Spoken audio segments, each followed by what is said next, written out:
Hey everyone, Richard Rabel here. In this presentation I'm going to present the most significant stuff I learned this semester about style and branching dialogue. I'll look at what branching dialogue is, what are its advantages, what are its challenges, how style can support it, and my future research directions. So, what is branching dialogue? First, let's look at what it's not. With non-branching dialogue, you can initiate conversations, just like in this example from The Legend of Zelda.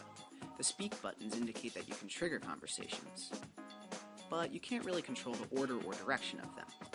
Here's another example, this one from Final Fantasy II. The player doesn't have a menu of response options from which to select. Branching dialogue is just the opposite. The whole point is to give the player a menu of response options. Here's an example from Fallout 3, and an example from Mass Effect.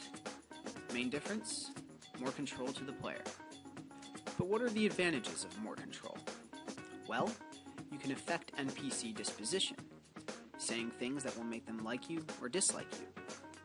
You can alter the course of events, as in this example from Fallout 3, where you're presented with a choice to defend a town or blow it up for profit. You can build an identity, and say things that affect whether you're good or bad over the long run. And you have more access to backstory.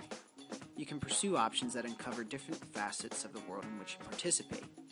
In other words, branching dialogue can influence immersion, agency, and emotional engagement. Of course, it's really hard to design.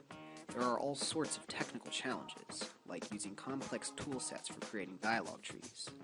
The dialogue must account for different paths that players will choose, making it difficult to achieve cohesion.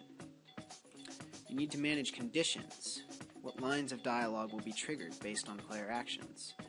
And it's not just about conversation through words. How will the camera angle and NPC gestures affect the tone of the dialogue? There's also a perception challenge. Video games are seen as audio-visual phenomenon. Style and rhetoric make designers think of words, fluff, excessive talking, which many would say are not the native language of video games. And there are plenty of stylistic hurdles. More and more the dialogue is meant to be heard, not read. It becomes important to generate voiceover narration in collaboration with voice actors. There's also the balance problem. You have to discern whether it's better to say things with gestures, sound, facial expressions. And there's the challenge of believability. Concision. A lot of tool sets impose word limits on conversations. And sounding natural. If the words don't suit the context, if they seem corny or wooden or too bloated, you can end up ejecting players right out of the experience. And here's where a broader conception of style comes in. Style can provide heuristics for designing believable interactive conversations. After all, it's not just about figures of speech. The best dialogue takes into account the speaker, the purpose, the listeners, and the context. All these factors raise questions about the situation, the audience, the author, intention, and provide more flexibility to operate within the medium, rather than encourage following a rigid set of rules. So whether you're writing for a drill sergeant, a perky town clerk, or a jaded security officer at a nightclub, the dialogue seems to fit and to support the continuity of the gaming experience. That's just the surface, though. What do I plan to focus on next? One direction is media naturalness theory, which could help explain why digital media makes it difficult to create natural-sounding virtual conversations. Another possibility is field research.